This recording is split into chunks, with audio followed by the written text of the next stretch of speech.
Salam konstitusi. Oke, perkenalkan saya Aulia. Saya selaku host dari Lampunya Kenapa. Sini kita kedatangan bintang tamu yaitu Ibu Reka Yuhapsari selaku dosen dari FHUBL. Oh ya Bu, vintage itu sebenarnya apa sih Bu?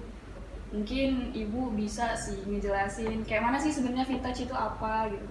Oke, sebelum saya menjawab tentang itu mungkin boleh diizinkan untuk memperkenalkan diri dulu lebih rinci ya, karena dalam ini saya sebagai masyarakat pemerhati vintage di Indonesia, khususnya di Lampung, yang juga konsen bidang riset saya tentang finansial teknologi. Wah, udah kejawab tadi. Vintage itu finansial teknologi.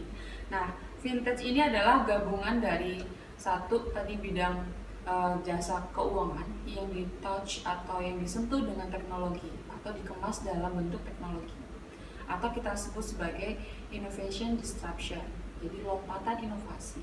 Kenapa dibilang lompatan? Karena kalau sesuatu hal yang melompat artinya ada satu terobosan baru. Jadi yang misalnya nih contohnya sekarang kita tadinya belanja di supermarket, harus datang ke supermarket, ya kan? Sekarang nggak perlu dong, harus ke tempatnya langsung, bisa lewat headphone, benar kan? Bisa lewat internet. Nah, itu gambaran sedikit tentang vintage. Tapi macamnya tentunya lebih banyak lagi yang sudah dijabarkan oleh Bank Indonesia. Terus sebenarnya kayak perkembangan vintage itu sendiri di Indonesia, khususnya di Lampung itu sebenarnya seperti apa sih Bu? Nah, sebelum menjawab juga tentang itu, jadi saya perlu paparkan sedikit ya tentang jenis-jenis vintage. Jadi Bank Indonesia itu dalam surat edaran Bank Indonesia sendiri nomor 18/22 tentang penyelenggaraan layanan keuangan digital itu sudah memberikan beberapa jenis-jenis vintage. Yang pertama itu adalah peer-to-peer lending dan juga crowdfunding.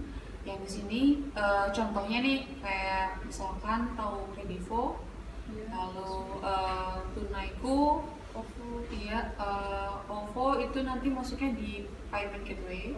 Nah, baru yang kedua payment gateway, juga ada e-wallet ya, tahu kan ada pada pakai kan kayak GoPay, terus apa namanya Tikes, Danaku kan. Terus ada lagi marketplace yang sering banget dari masyarakat Indonesia itu menggunakan itu pasti ada di smartphone-nya masing-masing. Contohnya kayak Shopee ya kan, nah, Tokopedia, Lazada, Blibli.com, apalagi OLX dan lain sebagainya, banyak banget. Terus juga ada banking aggregator. Di situ juga pada intinya semua layanan keuangan di jasa layanan keuangan di bidang jasa keuangan ini dikemas di dalam bentuk teknologi yang dalam hal ini menggunakan sebuah platform yang tujuannya adalah memudahkan masyarakat untuk mengakses itu. Jadi vintage itu tuh berarti dia harus terdaftar secara legal ya Bu ya? Benar. Bahaya kalau misalkan vintage itu tidak terdaftar secara legal. Kenapa? Karena dalam hal ini masyarakat akan dirugikan dan perlindungan konsumen terhadap penggunaan dari vintage itu sendiri jadi terabaikan. Contohnya kayak misalkan nih di data yang ada di OJK di tahun 2019 kemarin tuh ada sekitar 127 vintage yang dinyatakan legal dari 1230 vintage ilegal yang tumbuh di masyarakat. Dalam artian dinyatakan tidak sesuai dengan standar atau prosedur perlindungan konsumen yang seharusnya. Gitu. Jadi dalam artian di sini prosentase antara yang dilolos dari regulatory sandbox oleh OJK dan juga yang tidak itu sangat jauh perbandingannya. Nah, ini yang membahayakan untuk masyarakat. Kalau misalnya yang sudah ada di Bandar Lampung, khususnya di Lampung Bu, itu vintage-nya yang legal atau bagaimana? Nah, itu tadi yang saya sebutkan. Namun jenis vintage yang berkembang pesat di wilayah Bandar Lampung berdasarkan data dari OJK sendiri ada 5,53% itu dari peer-to-peer lending atau biasa kita dengernya itu pinjaman online. Nah, itu yang marak berkembang di Lampung dan juga di Indonesia pada umumnya. Namun itu tadi, hati-hati. Di sini masyarakat juga butuh diedukasi bagaimana memilih vintage atau pinjaman online yang menawarkan diri kepada mereka. Iya, ada nggak Bu cara untuk membedakan ini pinjaman online yang sudah legal sama yang belum? Kira-kira ada nggak? Nah, biasanya OJK menerbitkan suatu daftar vintage yang sudah lolos regulatory sandbox. Jadi itu satu tool dari OJK atau mekanisme dari OJK untuk memfilter vintage yang legal maupun yang ilegal. Ilegal dalam artian tidak memenuhi standar dari peraturan OJK. Biasanya ada listnya, daftar dari vintage mana yang bisa diakui keamanannya maupun yang tidak atau tidak lolos. Tapi namun biasanya masyarakat terlalu banyak yang tidak mengindahkan tentang itu ya, sehingga banyak masyarakat yang terjerat dari pinjaman online yang tidak bertanggung jawab, misalkan dengan bunga yang sangat tinggi atau misalkan dengan cara-cara yang seperti biasanya tuh kayak lewat SMS gitu ya, kan? benar. Terus dia bisa membajak nomor kamu sebagai seorang debitur dan menagihnya ke beberapa teman yang ada di handphone kamu. Jadi semua orang akan tahu kalau kamu ada pinjaman sekian juta misalnya. Itu kan sangat membahayakan, dan itu artinya kita sebagai konsumen tidak dilindungi datanya.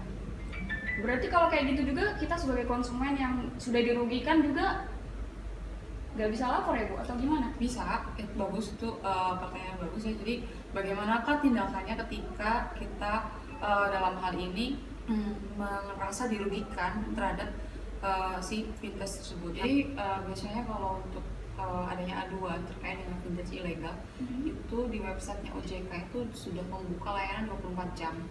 Ini bagian dari layanan keuangan digital OJK. Kita bisa melapor di situ kapanpun 24 jam terkait dengan vintage yang telah merugikan kita sebagai konsumen, atau bisa juga melaporkan ke pihak yang berwajib seperti kepolisian agar bisa diberikan satu tindakan yang langsung dari kepolisian, misalkan mendeteksi dari mana vintage ini diakses gitu. Misalnya di kepolisian sendiri kan ada Satgas Cybercrime ya, yang di situ melalui Satgas itu bisa melakukan penanganan terkait dengan penipuan yang dilakukan secara online atau via internet ataupun via aplikasi.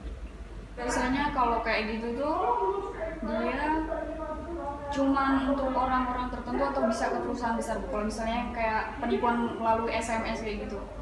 Nah, sebenarnya vintage itu nggak butuh satu badan perusahaan yang besar kayak PT atau CV. Jadi person juga bisa dia membuat atau aplikasi dari vintage itu sendiri. Nah, tinggal bagaimana seperti badan di Indonesia kayak OJK ataupun BI itu dia memfilter dengan tool tadi yang saya bilang regulatory sandbox tadi. Jadi dia akan ada uji mekanismenya, apakah ini bisa layak beredar di masyarakat atau tidak.